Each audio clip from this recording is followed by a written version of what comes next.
ആഹാരം തന്നവനോട് താങ്ക്സ് എന്ന് പറയുന്ന, എന്തെങ്കിലും ഒരു സൗകര്യം നൽകിയവനോട്, തന്നെ ചികിത്സിച്ച ഡോക്ടറോട് നിങ്ങളില്ലെങ്കിൽ എന്റെ ജീവൻ അന്ന് തന്നെ നഷ്ടപ്പെട്ടു പോകുമായിരുന്നു, എനിക്ക് എന്നുമെന്നും നിങ്ങളോടാണ് കടപ്പാടെന്ന് പറയുന്നവൻ, തനിക്ക് ജീവൻ നൽകി തന്നെ സൃഷ്ടിച്ച് തന്നെ അനുഗ്രഹിച്ച് ഈ അനുഗ്രഹങ്ങളെല്ലാം തന്നെ അനുനിമിഷം ആസ്വദിക്കുവാൻ നമുക്ക് വേണ്ട തൗഫീഖ് നൽകിയ സൃഷ്ടാവിനോട് ഇങ്ങനെ ഒരു കടപ്പാട്, ഇങ്ങനെ ഒരു നന്ദി അവൻ പ്രകടിപ്പിക്കുന്നുണ്ടോ?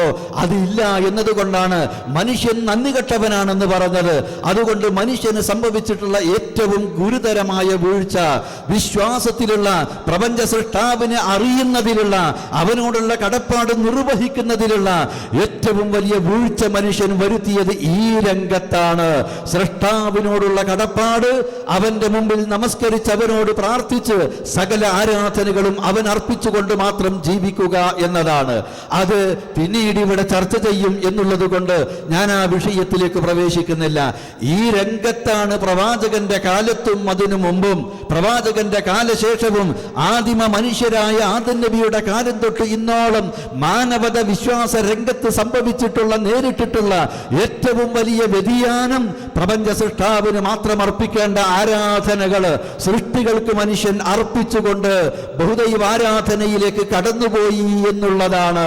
അതാണ് വിശുദ്ധ ഖുർആൻ ഏറ്റവും കൂടുതൽ കൈകാര്യം ചെയ്തിട്ടുള്ള, വിശ്വാസ കാര്യങ്ങളിൽ ഏറ്റവും കൂടുതൽ കൈകാര്യം ചെയ്തിട്ടുള്ള വശമെന്ന് ഖുർആനിക സൂക്തങ്ങൾ നിങ്ങളുടെ പഠനങ്ങളിൽ നിങ്ങൾക്ക് കണ്ടെത്താൻ സാധിക്കും.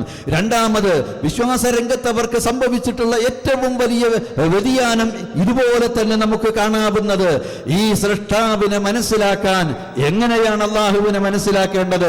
അവനെ മനസ്സിലാക്കാൻ അവന്റെ നാമങ്ങള്, അവന്റെ വിശേഷണങ്ങള് അവ ഉപയോഗിച്ചുകൊണ്ടാണ് അവനെ മനസ്സിലാക്കേണ്ടത്. നാം മനുഷ്യരാണ്, നമുക്ക് നമ്മുടെ അറിവിനൊരു പരിമിതികളുണ്ട്. ആ പരിമിതികളിൽ നിന്നുകൊണ്ട്, നമ്മുടെ പരിധിയിലും പരിമിതിയിലും നിന്നുകൊണ്ട് നമുക്ക് കാര്യങ്ങൾ മനസ്സിലാക്കാനാവൂ. അള്ളാഹുവിനെ അറിയാത്ത ഒരാളുണ്ടാവില്ല. അവന് കണ്ണുകൊണ്ട് കണ്ടിട്ടില്ലെങ്കിലും കാണാൻ സാധ്യമല്ല. പക്ഷേ കാണാത്ത പലതും സാന്നിധ്യം കൊണ്ട് നമ്മൾ മനസ്സിലാക്കുന്നുണ്ട്, തെളിവുകൾ കൊണ്ട് നമ്മൾ അംഗീകരിക്കുന്നുണ്ട്. നമ്മൾ കാണാത്ത എന്തെല്ലാം കാര്യങ്ങൾ നമ്മൾ വിശ്വസിക്കുന്നു, നമ്മൾ അംഗീകരിക്കുന്നു, നമ്മൾ ഉപയോഗിച്ചു കൊണ്ടിരിക്കുന്നു. ആ കൂട്ടത്തിൽ ഒരുപാട് കാര്യങ്ങളുണ്ട്. വൈദ്യുതി നമ്മുടെ നഗ്ന നേത്രം കൊണ്ട് നമുക്ക് നോക്കി കാണാനാവുന്ന ഒന്നല്ല. പക്ഷേ ഇവിടെ വൈദ്യുതി ഈ കമ്പിയിലൂടെ പ്രവഹിച്ചു കൊണ്ടിരിക്കുന്നു എന്നതിന്റെ തെളിവാണ് ഈ പ്രകാശിച്ചു കൊണ്ടിരിക്കുന്ന ബൾബ്, ഈ കറങ്ങിക്കൊണ്ടിരിക്കുന്ന ഫാന്, അതേപോലെ തന്നെ വൈദ്യുതി ഉപയോഗിച്ചുകൊണ്ട് ഇവിടെ പ്രവർത്തിക്കുന്ന മൈക്രോഫോൺ, മറ്റുള്ള ഉപകരണങ്ങളൊക്കെ തന്നെ. അതുകൊണ്ട് എന്റെ കണ്ണുകൊണ്ട്, നഗ്ന നേത്രം കൊണ്ട് ഞാൻ കണ്ടിട്ടില്ല, അതുകൊണ്ട് എനിക്ക് കറന്റിൽ, വൈദ്യുതിയിൽ വിശ്വസിക്കാൻ പറ്റില്ലെന്ന് ഇക്കാലത്ത് ആരെങ്കിലും പറയുമോ? ബുദ്ധിയുള്ള ഒരുത്തൻ പറയില്ല.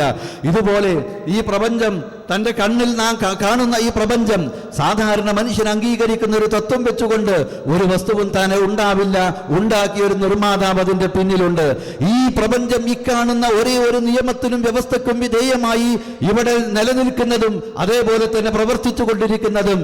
അങ്ങനെ ഒരു നിയമവുമില്ല, ഒരു വ്യവസ്ഥയുമില്ല, ഒരു നിർമ്മാതാവില്ല, ഒരു സൃഷ്ടാവില്ല, അതേപോലെ തന്നെ ഒരു രക്ഷിതാവുമില്ലെന്ന് ബുദ്ധിയുള്ള ഒരാൾക്കും തന്നെ പറയാനാവാത്ത കാര്യമാണ്. ആ വക വിഷയങ്ങളൊക്കെ ഇവിടെ ചർച്ച ചെയ്തതും വഴിയെ ചർച്ചയ്ക്ക് വിഷയീഭവിക്കുന്നതുമായതുകൊണ്ട് ഞാൻ വിട്ടേക്കുകയാണ്. ഞാൻ സൂചിപ്പിക്കുന്നത്, എങ്ങനെയാണ് ആ സൃഷ്ടാവിനെ നമുക്ക് മനസ്സിലാക്കാനാവുക? നമുക്ക് മനസ്സിലാക്കാൻ പറ്റുന്ന വിധത്തിൽ അവനെ നമുക്ക് മനസ്സിലാക്കി തരണം. ഇവിടെ വസ്തുക്കളുള്ളത് 3 തരത്തിലാണ്.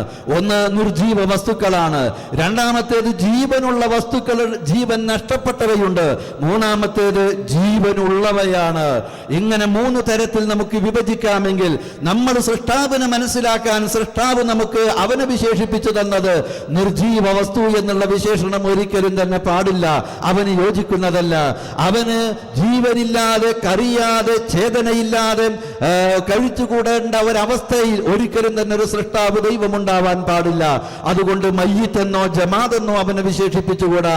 അവൻ ഹയ്യാണ്, ഹയ്യാണ്, മുമ്പേ ഉള്ളവനാണ്, എന്നെന്നും ഉള്ളവനാണ്.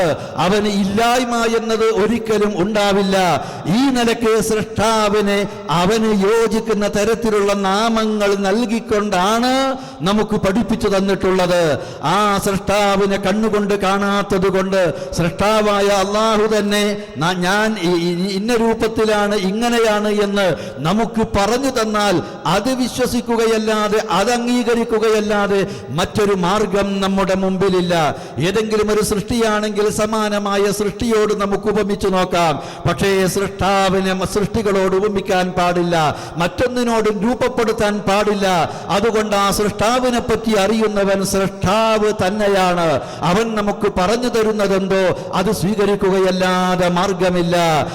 അവന് നമുക്ക് വിശേഷിപ്പിച്ചു തന്നത്, അവന്റെ നാമങ്ങളായി നമുക്ക് നിശ്ചയിച്ചു തന്നിട്ടുള്ളത് എന്താണോ അത് നമുക്ക് ഉൾക്കൊള്ളാനും മനസ്സിലാക്കാനും ഗ്രഹിക്കാനും പറ്റുന്ന വിധത്തിലാണ്.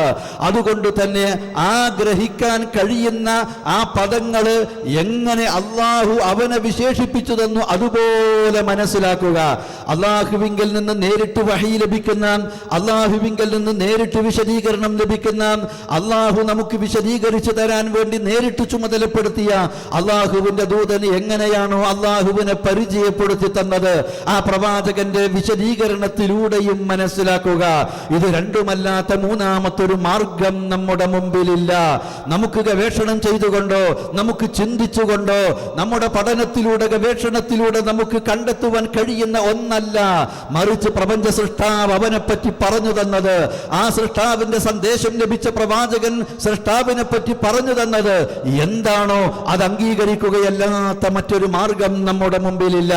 അതുകൊണ്ട് തന്നെ അള്ളാഹു അവനെ വിശേഷിപ്പിച്ച ആ വിശേഷണങ്ങൾ അവന്റെ പ്രത്യേകമായ വിശേഷണങ്ങളുണ്ട്. ആ വിശേഷണങ്ങൾ അവന്റെ സൃഷ്ടികളോട് ഒരിക്കലും തന്നെ തുലനപ്പെടുത്താൻ പാടില്ല. ആ വിശേഷണങ്ങളിൽ മറ്റുള്ളവരെ പങ്കുചേർക്കുവാൻ പാടില്ല. അതെ,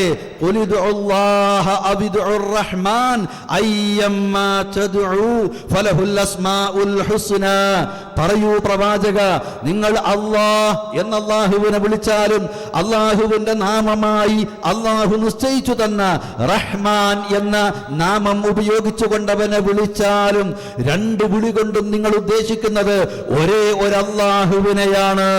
ഏത് നാമങ്ങൾ ഉപയോഗിച്ചുകൊണ്ട് നിങ്ങൾക്ക് പഠിപ്പിച്ചു തന്ന ഏത് നല്ല നാമം ഉപയോഗിച്ചുകൊണ്ട് നിങ്ങൾ വിളിച്ചാലും നിങ്ങൾ ഉദ്ദേശിക്കുന്നത് ഒരേ ഒരു അല്ലാഹുവിനെയാണ്. അതുകൊണ്ട് ആ നാമങ്ങൾ ഉപയോഗിച്ചുകൊണ്ട് നിങ്ങൾ അവനെ വിളിച്ചോളൂ, അവനോട് പ്രാർത്ഥിച്ചോളൂ, അവന്റെ മുമ്പിൽ നിങ്ങളുടെ ആവശ്യങ്ങൾ നിങ്ങൾ നിവർത്തി വെച്ചോളൂ എന്നാണ് വിശുദ്ധ ഖുർആൻ പറയുന്നത്. അപ്പൊ അള്ളാഹുവിനെ വിശേഷിപ്പിച്ച വിശേഷണങ്ങൾ, ആ വിശേഷണങ്ങൾ ഉള്ളത് ഉള്ള പോലെ നമ്മൾ അംഗീകരിക്കണം. അത് നിഷേധിക്കുവാൻ പാടില്ല. അതാണ് ഒന്നാമത്തെ തത്വം. രണ്ടാമതായി, ആ വിശേഷണങ്ങളെ നാം സൃഷ്ടികളുടെ വിശേഷണങ്ങളോട് ഉപമിക്കുവാൻ പാടില്ല എന്നതാണ്. സൃഷ്ടികളുടെ വിശേഷണങ്ങളോട് ഉപമിക്കുവാൻ പാടില്ല എന്നതാണ്. അള്ളാഹു അറിയുന്നവനാണ്, മനുഷ്യനും അറിവുള്ളവനാണ്. അള്ളാഹു അറിയുന്നത് പോലെ മനുഷ്യൻ അറിയും എന്ന് വിശ്വസിക്കുന്നത് അറിവ് എന്ന വിശേഷണത്തിൽ മനുഷ്യനെ അള്ളാഹുവിൽ പങ്കുചേർക്കലാണ്. അള്ളാഹുവിന്റെ വിശേഷണത്തെ സൃഷ്ടികളുടെ വിശേഷണത്തോട് തുല്യപ്പെടുത്തലാണ്. അത് പാടില്ലാത്ത കാര്യമാണ്. അള്ളാഹു കേൾക്കുന്നവനാണ്, മനുഷ്യനും കേൾക്കുന്നവനാണ്. മനുഷ്യന്റെ കേൾവിക്ക് പരിധിയുണ്ട്. ഇത്ര അകലെ നിന്ന് വിളിച്ചാലേ കേൾക്കൂ. അതേപോലെ തന്നെ അവന് മനസ്സിലാവുന്ന കാര്യങ്ങളെ കേട്ട് ഗ്രഹിക്കാനാവൂ. അതേപോലെ അവന്റെ അറിവിന് പരിമിതികളുണ്ട്. അള്ളാഹുവിനെ സംബന്ധിച്ചിടത്തോളം അവന് ദൂരത്തിന്റെയോ ഭാഷയുടെയോ മറ്റുള്ള പരിധികൾ യാതൊന്നുമില്ല. എല്ലാം കേൾക്കുന്നവനാണവൻ. അള്ളാഹു കേൾക്കുന്നത് പോലെ ഒരു പ്രവാചകനോ അള്ളാഹുവിന്റെ സൃഷ്ടികളിൽപ്പെട്ട പുണ്യപാളന്മാരോ അല്ലാത്തവരോ കേൾക്കില്ല തന്നെ. കേൾക്കുമെന്ന് വിശ്വസിക്കുന്നത് അവന്റെ കേൾവി എന്ന വിശേഷണത്തിൽ പങ്കുചേർക്കലാണ്. സൃഷ്ടികളെ സൃഷ്ടാവിനോട് ഉപമിക്കലാണ്, സമപ്പെടുത്തലാണ്. മഹാപാപമാണത്, പൊറുക്കപ്പെടാത്ത പാപമാണ്, കുറ്റമാണത് എന്ന് നാം മനസ്സിലാക്കുക. ഇതുപോലെ അള്ളാഹുവിന്റെ വിശേഷണങ്ങളെ സൃഷ്ടികളുടെ വിശേഷണത്തോട് ഉപമിക്കുവാൻ പാടില്ല. മൂന്നാമതായി, അള്ളാഹുവിന്റെ വിശേഷണങ്ങളെ മനുഷ്യ ബുദ്ധിക്കനുസരിച്ച് വ്യാഖ്യാനിക്കുവാനും പാടില്ല. അല്ലാഹു അവന്റെ സിംഹാസനത്തിൽ ആരോഹണം ചെയ്തു എന്ന് അർ-റഹ്മാനു അലൽ അർശി ഇസ്തവ എന്ന് പറയുമ്പോൾ എങ്ങനെയാണ് ആ സിംഹാസനത്തിൽ അവൻ ആരോഹണം ചെയ്തത്?